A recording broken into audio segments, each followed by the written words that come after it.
Hello lovelies, how are you? Dr. Lucy Burns here from Real Life Medicine with another episode of Cooking, Coaching and Conversations. So I'm doing this bit of dancing around because I'm over here looking at Instagram and over here looking at Facebook, and they just don't quite marry up. How are you all? I am a few minutes late tonight, sorry about that. My name is not Last Minute Lucy for nothing. Unfortunately, lateness is a perennial habit of mine, and I don't know what it is about my brain, but it vastly underestimates time. Hey Ned, how are you, gorgeous girl? Hello Carol, how are you? I do feel like Miss Helena, and I can see over here puns of squats. I love people's Instagram names. I can see very slow weight to go. And I can see, of course, you, Susan Henmore, and Barry, hello. Tonight, I'm actually cooking a fish dish, which I just like saying. So again, quick and easy. Dinner will be on the table in less than 20 minutes, and it is super, super easy. So I thought I might put on my apron tonight, although I'm going to tell you it's not very clean, which goes with being late. Being late and dirty aprons, I think they're a match made in heaven. But I'll just get that on, and I've got my hair up in a crazy old bun. Oh, can you hear that? Thermo people will know what that is. That's the that's my cauliflower mash just doing. So I'm going to go and turn that annoying noise off. I'll be back in a sec.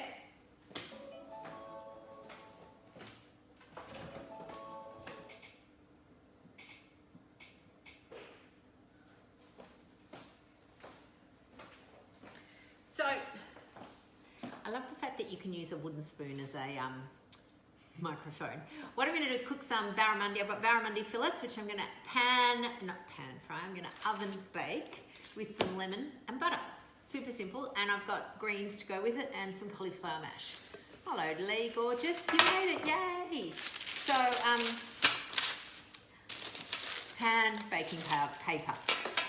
So I haven't opened these up to check them out. Got some barramundi fillets. Hopefully they've got skin on, because that's what I asked. And they don't. Isn't that annoying? That doesn't matter. I'd prefer to get them with the skin on, but that's all right.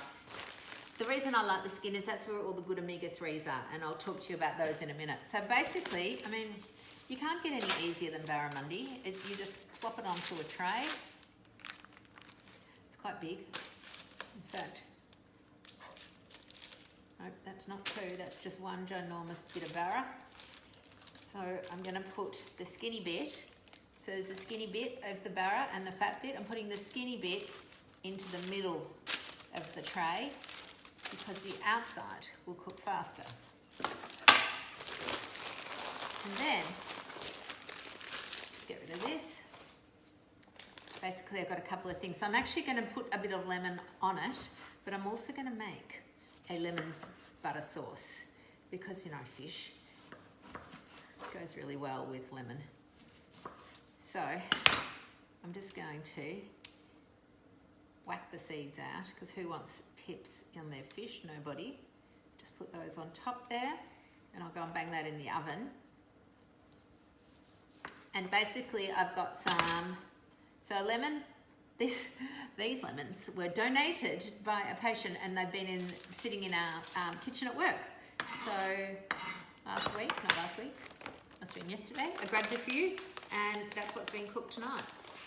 So I'm also just going to sprinkle a bit of salt on.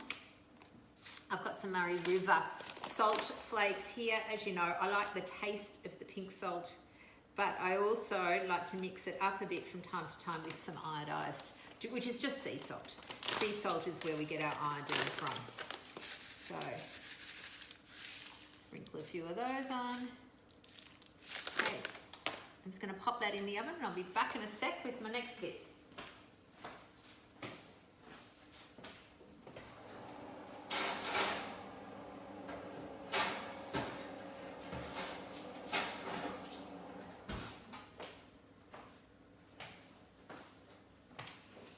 So, barramundi. Fish goes great with salad, obviously. Hey, Jodes. but it also just goes really well with greens. Not these little bits of stick, but I've just got some long green beans here, which I'm just going to top and tail. And again, I'm not a chefy person, you know that. I just sort of hack off the tops and hack off the bottoms. I'll go the other way. The key, again, don't make it fancy. Don't make it complicated. If food's too complicated, you won't be bothered to cook it. If it's easy, you will. It doesn't have to be perfect, but I will pull out these bits. Sometimes I don't top and tail my beans. If they're sort of young, then and the little bitty things are not very hard, then I'll just eat them like that. But these ones are a little bit harder. So what I'm going to talk to you about while I'm chatting this week is what's today? Tuesday, tomorrow. So tomorrow is World Heart Day, which is a day every year, like lots of these world days, to commemorate something, and this is all about hearts and heart health. So we're talking a little bit this week about hearts and heart health, and I thought tonight I'll talk to you a bit more. So up until very recently, I actually worked with a group of cardiologists, talking to their patients about lifestyle. And the reason that cardiologists are now interested in, hello Monique, well done. The reason cardiologists are interested in low carb is they're also recognising the role insulin has in heart health. In particular, now I've got a broccoli. Again, I'm not a chef, I just hack off my broccoli. I will keep these little bits if I'm feeling inclined, and keep them in a little bag, and then every now and then I'll make some sort of vegetable paste or a vegetable stock paste, and I'll just fling those in. You can put anything in your vegetable stock paste. Tonight what I'm actually going to do though is we have a goat. Does anyone know that we have a goat? I'm going to give these to the goat because our freezer, I did a shop and my husband did a shop, and neither of us spoke to each other, so we have double the amount of things like frozen berries, cauliflower rice, whatever. He's got his secret stash, or not so secret stash, of ice cream. So anyway, so our freezer's chock-a-block. But back to your heart. So everybody, well, most people know about heart health as being heart attacks, right? If you ask somebody about their heart, they're often worried about having a heart attack. But the other thing that happens with our heart is, well, there's multiple other things that are called heart disease. So you can have what is commonly called heart failure, and it's not that your heart's, well, it's not failing. Failing's a bit of a kind of really over the top word in some ways, but it's just not pumping as effectively. So I guess it's failing to do its job effectively, and over time that gets worse and worse and worse, and that really impacts people's quality of life. So the things, I feel like I have to have this, the things that really contribute to your heart having to pump, that can cause heart failure, is certainly blood pressure, okay, for uncontrolled hypertension. So if you think about high blood pressure, your heart has to pump against this high head of pressure. And it can do that for a little while. It's not a problem. It's a really robust organ. But if it has to do it for years and years and years, then like any muscle, what it does is it gets stronger, but also stiffer, so bigger. And so instead of being able to pump like a lovely set of even bellows maybe, it's stiff and hard, and it just can't quite do it as well. So we've got to be mindful of that. The other thing that is really important in heart health is something that is becoming more and more common, which is called fatty heart. So a lot of you know I talk a lot about fatty liver. While I'm talking, I'm going to make the lemon sauce. So this basically, I bang these in the microwave for about 2 minutes. So I'm not going to rush in and do that now, otherwise they'll be all soggy by the time we finish. But while I'm talking, I am going to make a lemon butter sauce to go on the fish when it's cooked. So I don't know, I'm just getting a knob of butter, whatever this is. It's probably about 60 or 70 grams. And I'm putting on, I'll bring it over here because it's moved out of the way. I've got a saucepan today for this because I cannot tell you how much I absolutely hate my cast iron pan. I've had it now for a couple of months. I've persisted, I've seasoned it, I've washed it, I've dried it, I've blow dried it, I've put it in the oven, I've put, and it's just not doing it for me. So I am on the lookout for a new pan. And in the meantime, I found a saucepan, which I love. So I know that probably the purists don't love these non-stick stuff, but the other thing for me is that pan's so heavy. So anyway, back to fatty heart. Fatty heart, so lots of people have heard of fatty liver, right? It's where the liver, you get fat infiltrating the liver cells, which a fancy name is hepatocytes. So the liver gets filled with fat. It doesn't like it, obviously, it's not meant to be there, and it doesn't work as effectively. And the same thing happens with our heart. So that is just like a muscle, like any of our other muscles. And when the body runs out of places to put fat normally, it'll go and stick it somewhere where it's probably not meant to live. And that can be our heart. Now, the thing with fatty heart is it puts you at risk of something called atrial fibrillation, or AF. There's lots of causes of AF, but emergingly, fatty heart is becoming more and more common. So you can reverse that by doing all the things that we always talk about to reverse your other chronic diseases. Basically, eat low-carb real food. Now, here's the thing, right? And this is where I think there's some things that cardiologists don't quite know what to do with, and that's understandable. Cholesterol, okay? Because for a lot of people doing low carb, their cholesterol does go up. Now, today, we have a podcast that's just been released today where Mary and I talk about cholesterol, so I'd really encourage you to listen to that. And Thursday, who here gets our newsletter? Do you get our newsletter? It's every week. Anyway, Thursday we're releasing a blog. We're starting the blogs again. So our blog business was a bit haphazard, but we've started a blog. I've written a great big long. I'm cooking fish tonight, whoever asked that. Thanks, Cheryl. But if you haven't subscribed to our newsletter, please go and do, because this Thursday, big long article on cholesterol and what you need to know about it and what some of the conversations you can be having. Now, while that butter is melting, I'm going to turn it down a bit because I don't want to burn it. Brown butter. This is not a burnt butter fish sauce. It's just a lemon butter fish sauce. So, who's got one of these? I absolutely love these. So I've got two, just in case one gets a bit filled. I don't know. I don't even know which one to use, so I just pick one out. But ninja. So I'm just going to get a bit of zesty over here. And zest. I'm trying to bring my thing over here into the limelight, into the lemon light. That's better. So so for those of you who are here, I've just put some barramundi into the oven. Basically, I've just banged it on a piece of baking paper with a bit of lemon and some salt, and I'm going to cook it and top it with this really nice lemon sauce, which is super easy. Basically, it's lemons and some butter. So these are super juicy lemons, and I'm just going to do that thing that actual chefs do, not me normally, which is catch all the pips, because this one's also got lots of pips. So the thing about hearts, and we've talked a bit about this. There is no one cause of heart disease. This is really important.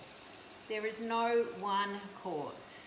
There are always multiple things, and they're not absolute. They're what we call risk factors. So having a risk factor doesn't absolutely sentence you to a life of heart disease, but by the same token, not having them doesn't give you a hall pass either. So you've got to be mindful that these are risk factors, and obviously the more risk factors you have, the bigger your chances.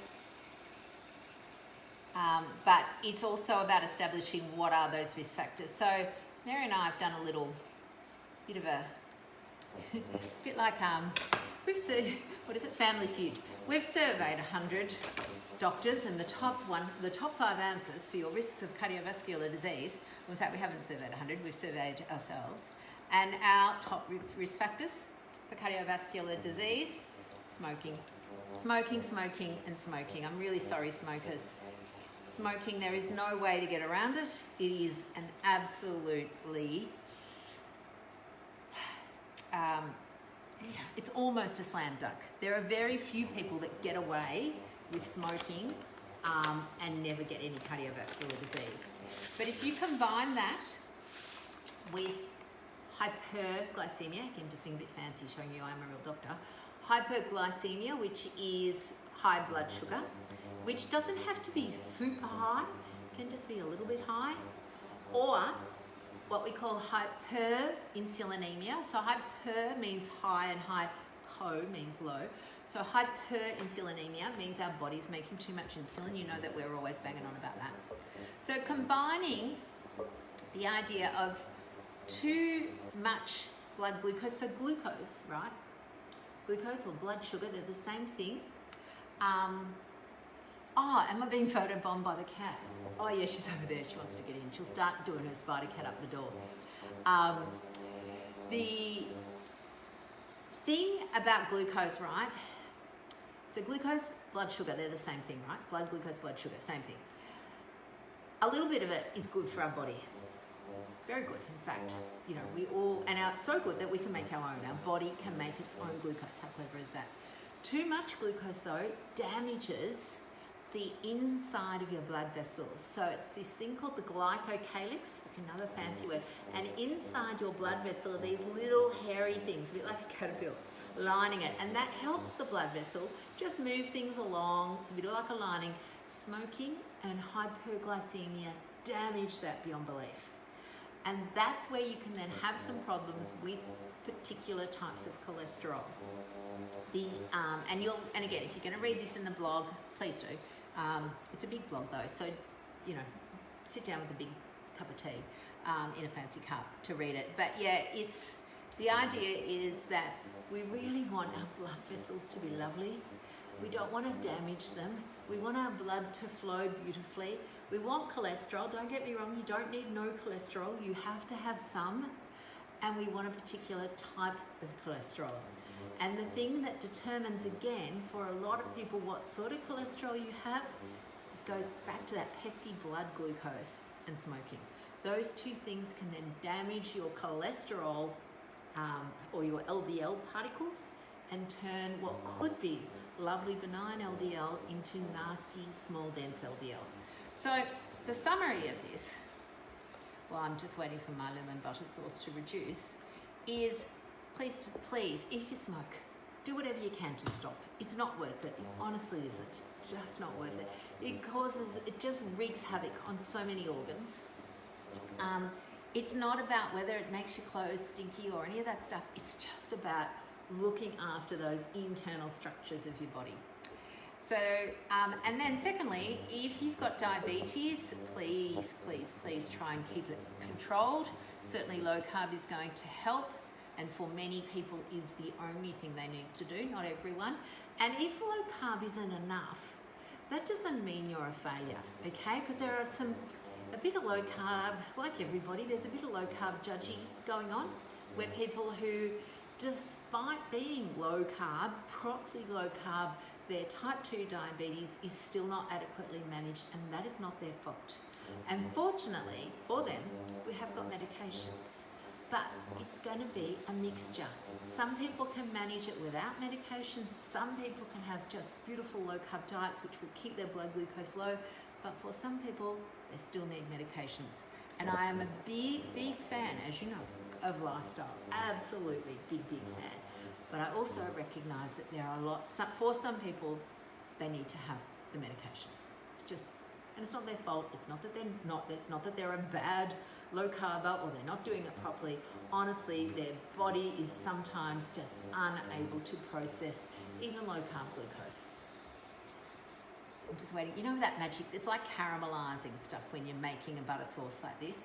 Oh, I know what I might put in. I might put in, just to thicken it up a little bit, first of all there's a pip in there that's giving me the pip.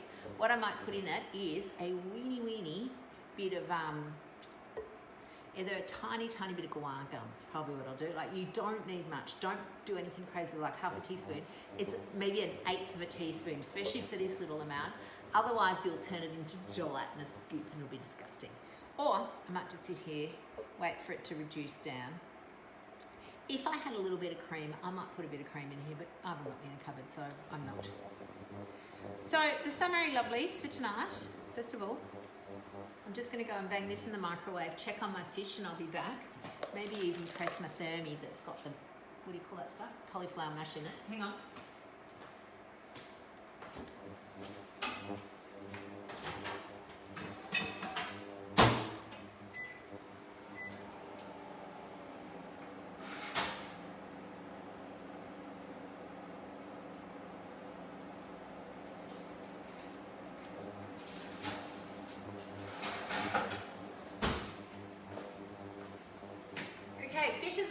great. I reckon 2 minutes and it'll be done. What I wanted to also just add in before we finish up, keep stirring, Lucy, is fish. I know fish is not a lot of people's favourite. You can learn to love fish. You can certainly make it taste really nice with some either lemon butter sauce or some herbs, or I have yet to master the crumbing of the fish, but maybe an air fryer would be helpful. I don't have one. Okay, I don't have one. Maybe instead of buying another saucepan that I hate, I might get an air fryer. I don't know. Haven't decided. But what it does do, fish provides a lot of omega-3s. Omega-3s are really, really important for our health, really important. It is much better. It doesn't matter with whatever supplements, the best form of your nutrition is to try and get it with real food. Now, I'm eating barramundi, which is not a super oily fish, so it has some omega-3s, certainly not as good as the really oily fishes like mackerel and sardines, and I know there are people out there who are doing wonderful things for their body by eating those, and I'm not, but I will get there one day, I promise. But if you can incorporate, if you can teach your family to really like fish, you can sneak it in. It can be tinned fish, tinned tuna, tinned salmon, fresh fish. Have it baked, have it fried. Fish and chip shop doesn't quite count, unfortunately. By the time they coat it in flour and fry it in seed oils, it's turned what is potentially something good into something reasonably woeful for you. But if you can, it is a really, really good thing. Good. Well, this is looking good. I'm just going to turn that right down. Bring my fish out, bring my veggies out, put some butter on them, and I'll plate it up and you can have a look.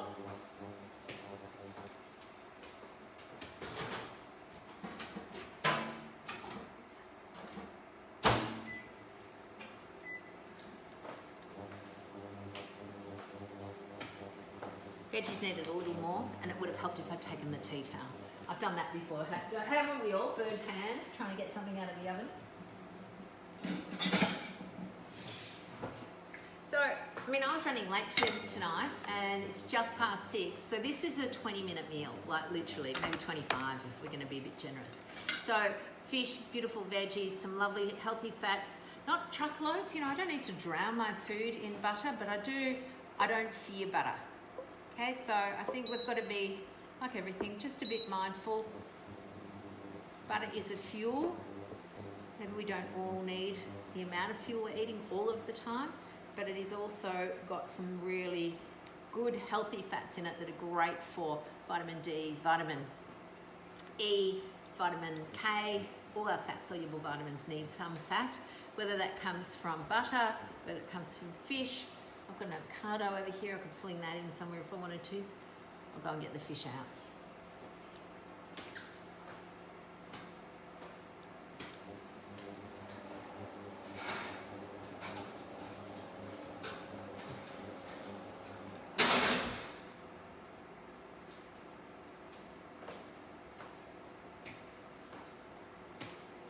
So, I'm going to show you how to tell if it's cooked. So I've got it here now, this one over here. So the way to tell is I can tell, you just put, if you want to, you just put a knife down the middle and you just have a look, and the middle bit should be opaque, not kind of cleary gelatinous-y. So that bottom one, definitely cooked. This one's a bit bigger, so I'm going to go into the chunky bit in the middle, because unfortunately with things, particularly this white meat, I do want to make sure it's cooked. And it is beautiful, good. So I'm going to do I'm doing a bit of fancy pants plating up. Just make sure I get it off the thingy. Probably should have got my, what do you call it, the egg flipper thingy. But I reckon I can do it without it. Or I get another thing dirty if you don't need to. There you go, just get a bit of that there.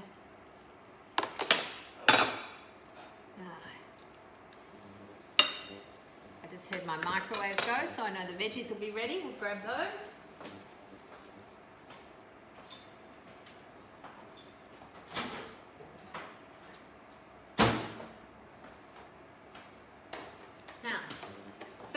microwave veggies, I don't love microwave frozen veggies, but microwave fresh veggies are actually pretty good. I don't put any water in the bottom. I hate water in the bottom of my veggies. It makes them really soggy. So I'm just grabbing a bit more butter just to dolt through these. And the thing about them, don't overcook them. Overcooked veggies are not very nice. Oh, not sure what's happened to my Instagram thing. It's just closed, low battery, paused because I wasn't using it. I was using it. Hopefully you all didn't disappear, all 5 of you on Instagram. At least on Facebook I've got a little more. Instagram's not very kind to real life medicine, that's for sure. Whatever it is, we don't fit the influencer algorithm, which is not that. I don't really care, but I would like it to be a bit nicer to me. Right, so, well, that looks good. So what I'm going to do, I'm just too many lids. Little shake. So the summary of tonight: fish is good for your heart. Tomorrow's Heart Health Day.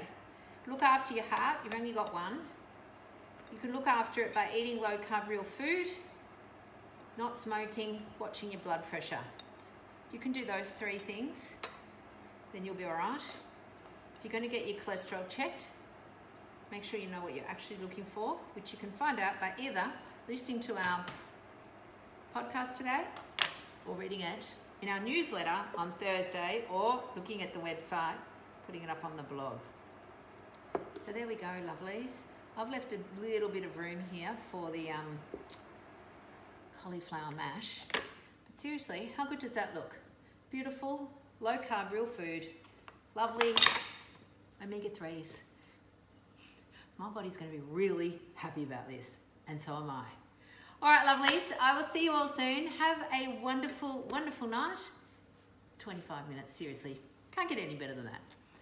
Bye, darlings.